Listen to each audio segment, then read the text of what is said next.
Hey everyone, and welcome back. You know that feeling, right? Like you really want to be a more confident English speaker, but sometimes it feels like there's this invisible wall between you and like having smooth conversation. Yeah. So if that's you, you're in luck because today we're doing a deep dive into chit-chatting like a pro, Oh, nice. which is a guide that's all about breaking down those barriers and helping you find your voice. I love that.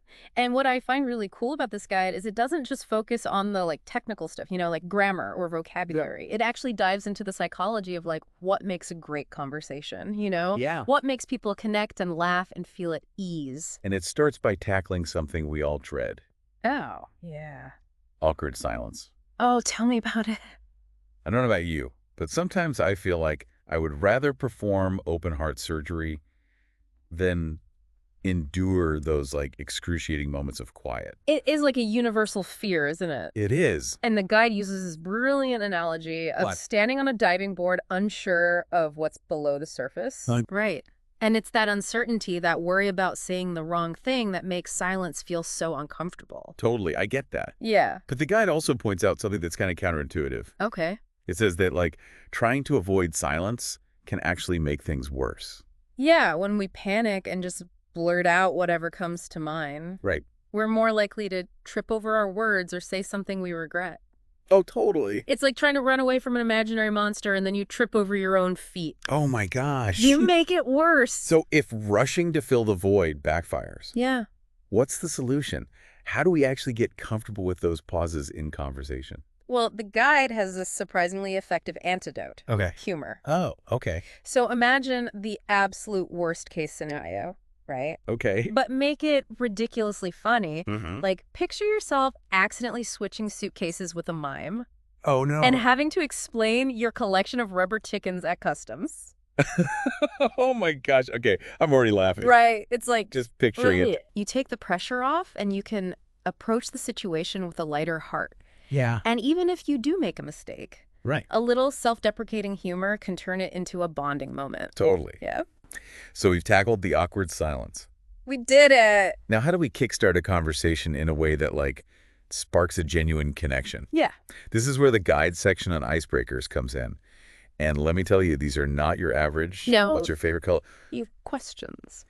They're designed to be a little quirky, a little unexpected. Okay. They tap into universal human experiences that make people laugh and share stories and feel that instant, oh, I get you connection. Okay. I am intrigued. Yeah. Hit me with some examples. All right. One of my favorites is the one food forever question. Oh, I've heard that one. Yeah. If you could only eat one food for the rest of your life, Right. what would it be? Yeah. It seems simple, Yeah. but it's a brilliant conversation starter. Why is that? I mean, it's fun to think about, but what makes it so effective? It's low stakes, so it doesn't put anybody on the spot. Right. But it reveals a lot about someone's personality and their preferences. Okay. It can lead to fascinating stories about food experiences and cultural differences, even childhood memories. Oh, wow. You can learn so much from someone just based on their answer to that question. Yeah, that's true. Mm-hmm. What other icebreakers does the guide recommend? Another one that always gets people talking is, have you ever noticed how cat videos are like the universal language of the internet? Oh, they are. I mean, who doesn't love watching a fluffy feline doing something ridiculous? It's true. Right. But how does that actually lead to a deeper conversation? It seems a little random. It taps into shared experiences and emotions. Okay. Right?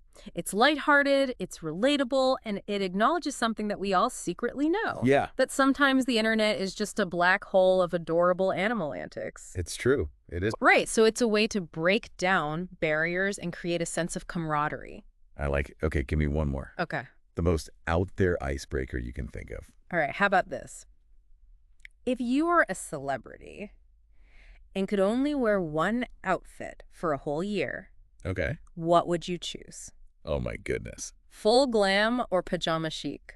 That's good. I like that. Right. It's playful, Yeah. it's unexpected, and it definitely reveals something about the person's personality. Exactly. Are they the life of the party or the cozy homebody? Exactly. And the fun part is there's no right or wrong answer. Yeah. It's just a lighthearted way to get people thinking and sharing. So listeners, which of these icebreakers would you actually use? Yeah. And what are some other quirky conversation starters that you've tried that have worked for you? We'd love to hear your ideas. Yeah. And remember, the key is to have fun with it. Yeah. Don't overthink it. Just relax and let the conversation flow naturally. Okay, we've talked about breaking the ice, but what about those unspoken signals? That can make or break a conversation.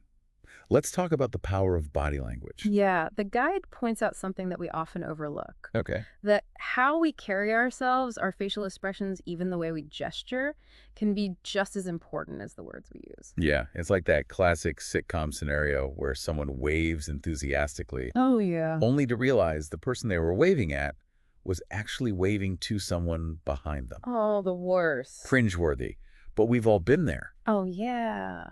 And those moments, as embarrassing as they can be, highlight how powerful nonverbal communication is. It is. The guide also delves into the importance of being aware of cultural differences. Absolutely. Like what's considered friendly in one place might be seen as rude in another. Totally. Like the thumbs up, Oh, yeah. right? Often used as a sign of approval in the U.S., Yeah. can actually be offensive in some cultures. Right. Good point.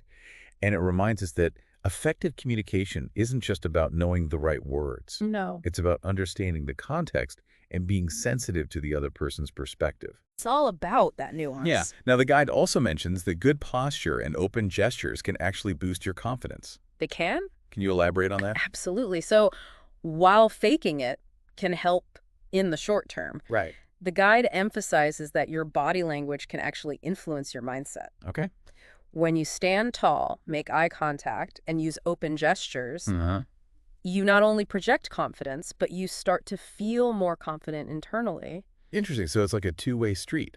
It is. Your body language affects your mindset. Mm-hmm. Your mindset affects your body language. Feels like a positive feedback loop. Yeah. By consciously adopting more confident body language, you create a sense of self-assurance that will radiate outwards. That's cool. Have you ever noticed how, like, someone who walks with their head held high and a smile on their face just seems to command attention and respect?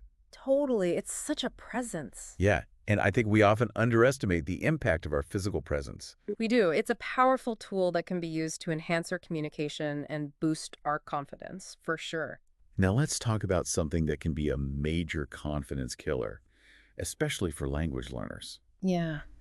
Making mistakes. Ah, yes. I love how the guide frames this whole idea of embracing the fumble. Yeah, it's so important, right? Because everyone makes mistakes, especially when they're learning a new language. Of course. And the guide shares this hilarious anecdote about someone who meant to say, "This food is delicious," Okay. but they accidentally said, "This food is Oh, suspicious." no. Right. Oh, I can imagine the look on the host's face. Yeah, but you know, it's those kinds of moments that make us human, Yeah.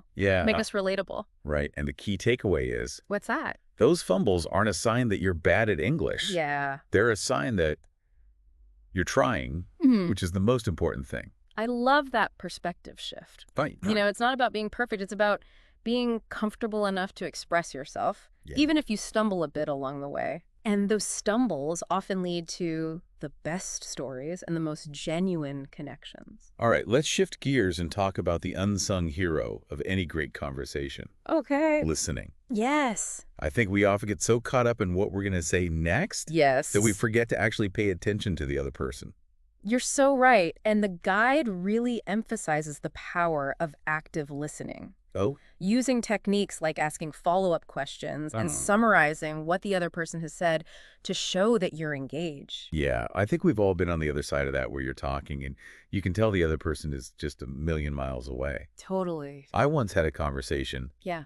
where I'm pretty sure the person I was talking to was mentally redecorating their living room. Oh my gosh. Like they were physically present but mentally checked out. We've all done it. Yeah. It happens to the best of us, but as you said, it's important to be aware of it and gently bring yourself back to the conversation. Right. Humor can be a great way to do that, as long as it's appropriate, of course. The guide also points out that being a good listener has a bonus benefit. Oh, what's that? It gives you material to keep the conversation going. It does. You pick up on things that interest the other person when you're paying attention. Right. And then you can ask follow-up questions that keep the conversation flowing naturally. Yeah. It's all about that back and forth, that sense of shared discovery that makes conversation truly engaging. Okay, so we've covered a lot of ground. We have Awkward silences, check, icebreakers, check, body language, Yeah. embracing mistakes, there, the importance of listening. check. What's next on our deep dive into chit-chatting like a pro? Well, now that we've got those foundational skills down, let's move on to something equally important. Okay. choosing the right conversational battlefield, or as most people call them, topics. Ooh, yes. This is where things can get interesting. I know, right? Some topics are like conversational landmines, They are. while others are guaranteed to spark engaging discussions. It's like navigating a social minefield. It is. But don't worry, we've got your map right here in this guide. All right, listeners, get ready for part 2 of our deep dive into chit-chatting like a pro. Yes. We'll be right back to explore this fascinating world of conversational topics and how to choose your battles wisely. Can't wait. So we left off talking about how choosing the right conversation topics can be like navigating a minefield, right? It is. You want to engage the other person, Right. but you also don't want to accidentally step on a conversational landmine and bring things to a screeching halt. Yeah, you don't want to do that. So where do we start? Yeah. What does the guide recommend as safe conversational territory? It suggests starting with things like travel hobbies, movies, books, basically anything that allows for shared experiences and lighthearted banter, you know? I like it. Yeah. Those are topics that most people can relate to on some level. Yeah. And they offer a lot of opportunities for storytelling and humor. Exactly. It's like finding those common threads that connect you to the other person, those Me Too moments that create a sense of camaraderie. Right. Instead of diving headfirst into a debate about the latest political controversy, Hey, don't do that. you might share a funny story about that time you got hopelessly lost in a foreign city. Oh, yeah. Or tried to assemble furniture with instructions written in a language you couldn't understand. Oh, been there. Those kinds of relatable anecdotes are conversational gold. They are. They break down barriers, they invite others to share their own stories, and they create a sense of connection. For sure. Now, what about the flip side? Yeah. What are some conversational topics the guide suggests we avoid, especially in those early stages of getting to know someone? The guide advises steering clear of topics that are likely to trigger strong opinions or make people uncomfortable, especially in casual conversation. Yeah. So things like politics, religion, personal finances, basically anything that can quickly turn into a debate or delve into emotionally charged territory. Yeah, Yeah. see what you mean.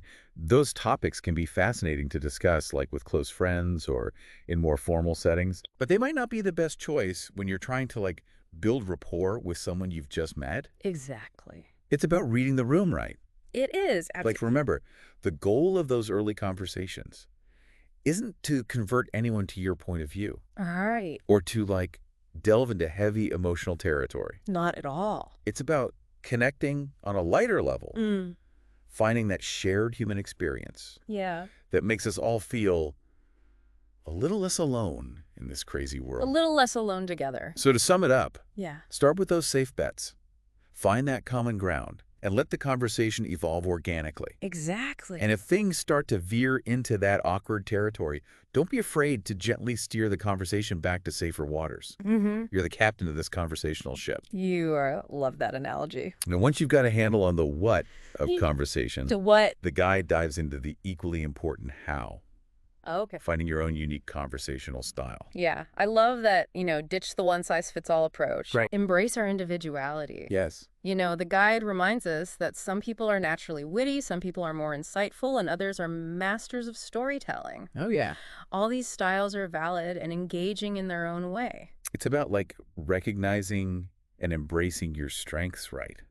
It is. If you're naturally a great listener, you don't need to force yourself to be the one cracking jokes all the time. No, you don't. And the beauty of it is that when you're genuine, people can sense it. Totally. It creates a sense of trust and makes the conversation feel much more natural and enjoyable. It does. The guide even gives some contrasting examples like the fast-talking joke-a-minute conversationalist Oh, yeah. versus the more thoughtful, introspective one. Right. Both can be incredibly engaging, but they achieve it in different ways.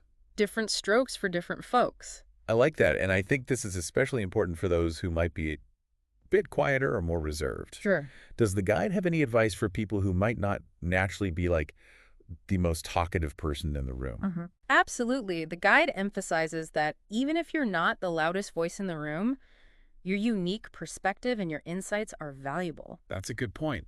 So don't be afraid to share them. Sometimes those quieter voices have the most profound things to say. They do. It's about recognizing that every voice matters and that the world needs to hear what you have to offer.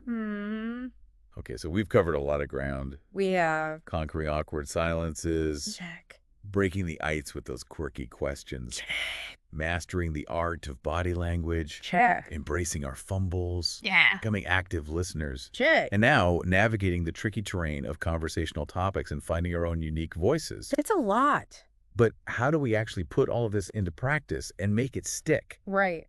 That's where the next section of the guide comes in. Yeah. Practice makes perfect. Uh-huh. And FUN. Oh, I like that part. Right. Because if it's not enjoyable, we're not going to do it consistently. You're telling me. So the guide offers some really practical and fun ideas for incorporating practice into our daily lives without making it feel like a chore. Okay, I'm all ears. Give me those practice tips. All right. One of my favorite suggestions is English night with friends.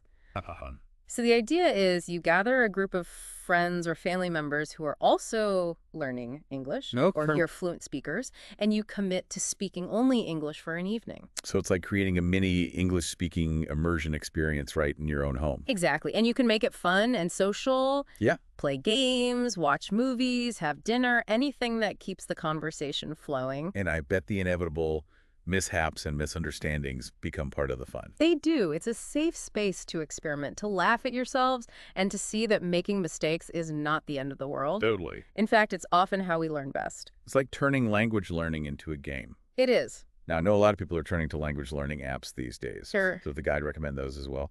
It does. It points out that language learning apps are a great way to practice speaking and listening on your own time. Right. And at your own pace, and with so many apps to choose from these days. Yeah, there are a ton. You can find one that suits your learning style and interests. And some apps even connect you with native speakers for language exchange. They do. Which is a fantastic way to get real-world practice and learn about different cultures. It's like having a built-in language partner right at your fingertips. I like it. Yeah. But if you're looking for something a bit more social, Yeah. the guide highlights another great strategy. Okay, what's that? Finding interest-based groups. Oh, I love that. So it could be a book club, a hiking group, a cooking class. Yeah. Basically, any group that revolves around something you're already passionate about. Exactly. Joining a group like that gives you a natural context for practicing your English skills and making new friends who share your interests. Yeah, and you're more likely to stick with it if you're doing something you genuinely enjoy. It's like sneaking in a workout while you're having fun.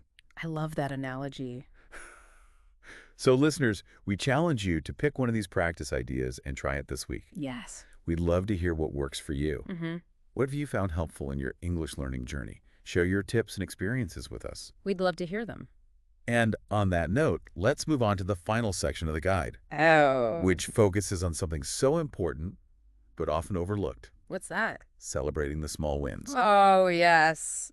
I love this. I think we often get so caught up in striving for perfection We do. that we forget to acknowledge how far we've come. It's like we're so focused on reaching the destination that we forget to enjoy the journey. Yeah, But this guide reminds us that language learning is a process.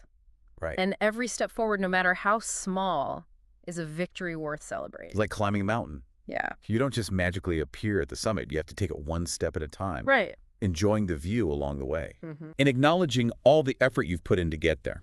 For sure. And I think that shift in perspective from like, I'm not there yet, Yeah.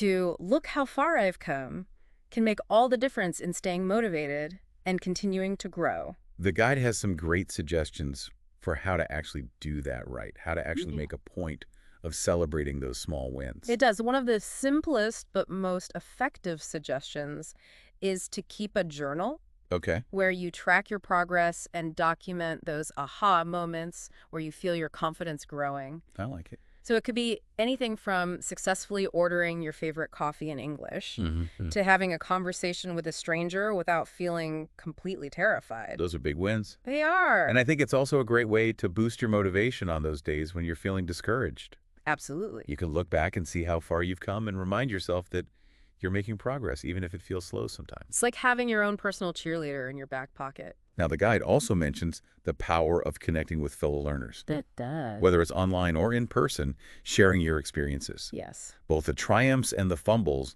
with others who are on the same journey Mm-hmm. can be incredibly encouraging and supportive. Totally. It's like having a cheering section for your language learning adventure. Yeah, I like that. Right. So we've explored a ton of amazing tips and insights from chit-chatting like a pro. We have. But I think one of the most powerful messages throughout this whole guide is this idea of embracing your own unique voice. Absolutely. It's about letting go of this idea that there's one right way to be a confident English speaker Right. and recognizing that we all have different strengths, different quirks, different ways of expressing ourselves. And those differences are what make conversations so fascinating. They are. Imagine a world where everyone spoke in the exact same way with the same tone, the same vocabulary. How boring would that be? Right. Talk about awkward silences. Exactly. Mhm. So whether you're the life of the party, the quiet observer, the master storyteller, or the insightful analyst, own your style. That's what makes you interesting and engaging. It does. The guide reminds us that authenticity is magnetic. It is. When you're genuine, people can sense it and they're drawn to that realness. Mm-hmm. It's about connecting on a human level, Mm-hmm. sharing your unique perspective and letting your personality shine through. Totally like that saying, people may forget what you said, but they'll never forget how you made them feel. Oh, that's a good one. And when you're being yourself, you're more likely to make people feel comfortable, connected, and engaged. So as you continue on your journey to becoming a more confident English speaker, Yeah. remember that you already have everything you need within you. You do. Your personality, your experiences, your perspective, those are your greatest assets. They are. Embrace them, Yeah. nurture them, and let them shine through in your conversations. Mm-hmm. And remember to have fun along the way. Because when you're enjoying yourself, learning becomes an adventure, and conversations become a source of joy and connection. Well said. And on that note, we'll wrap up this deep dive into chit-chatting like pro after a quick break. Okay. We'll be back in a jiffy to share some final thoughts and leave you with something to ponder as you continue on your language learning journey. Sounds good. We've covered so much in our deep dive into chit-chatting like a pro. Yeah, we have. From tackling those awkward silences Uh-huh. to like finding your own unique conversational style. Right. But before we wrap up, I want to go back to something that really stuck with me. Okay. This idea that confidence in conversation isn't about being perfect. Right. It's about being authentically you. I agree. That's one of the most powerful takeaways from the guide, I think. Yeah. Letting go of the pressure to be flawlessly fluent and embracing those quirks and imperfections that make you, well, you. Right, and I think we get so caught up sometimes in trying to sound like a textbook Yeah, that we forget that the real goal is to connect with another human being. totally. And connection comes from being genuine, not from reciting grammar rules perfectly. I think about the people that you enjoy talking to most. Yeah. Are they always grammatically perfect? No. Or are they the ones who make you laugh, who make you feel comfortable, who share their real selves with you? That's so true. Right. I think we're drawn to people who are comfortable in their own skin, Mm-hmm. even if they make a few mistakes along the way. Totally. It's that authenticity that makes them so engaging. And the guide reminds us that that applies to language learning as well. Yeah. Trying to sound like someone you're not is exhausting and honestly ineffective. So true. It's so much more powerful to embrace your unique voice, Right. your individual way of expressing yourself. How can we as English learners start to tap into that authenticity and let it shine through in our conversations? Well, I think it starts with self-awareness. Okay. What are your strengths as a communicator? Uh-huh. Are you a great storyteller? A patient listener? Do you have a knack for making people laugh? Identify those strengths and let them guide you. So if you're naturally introspective, you don't need to force yourself to be the life of the party. Exactly. You can still be a confident and engaging conversationalist by leaning into those qualities that make you unique. Exactly. Yeah. It's about finding your comfort zone and working from there. Yeah. And remember, it's a journey, not a destination. Right. You don't have to have it all figured out right away. Right. Experiment, try different approaches, and see what feels most authentic to you. You mentioned earlier how our body language can influence our mindset. Yeah. Do you think that applies here as well? Can we fake it till we make it when it comes to finding our voice? That's a good question. Yeah. I think there's definitely a place for faking it in the short term. Why? If you're feeling nervous, standing tall, making eye contact, and projecting a sense of confidence can actually help you feel more confident internally. So it's like tricking your brain into believing you got this, Yeah, even if you're feeling a little shaky on the inside. totally. But ultimately, I think true authenticity comes from a deeper place. Okay.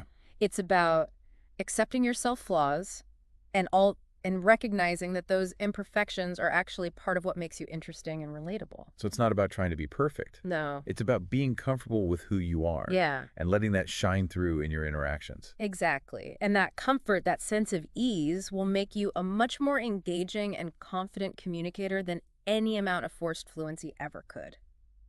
As we wrap up this deep dive into chit-chatting like a pro, Yeah, I think the message I'm taking away is you already have everything you need to be a confident and engaging conversationalist. you do. It's not about memorizing phrases or trying to sound like someone else. So, It's about embracing your unique voice, letting your personality shine through, yeah, and remembering that connection comes from authenticity. couldn't have said it better myself. And have fun along the way, because when you're enjoying yourself, learning becomes an adventure and conversations become a source of joy and connection. So go out there, chat it up, and embrace the wonderful world of communication. Thanks for joining us for this deep dive, everyone. We'll see you next time.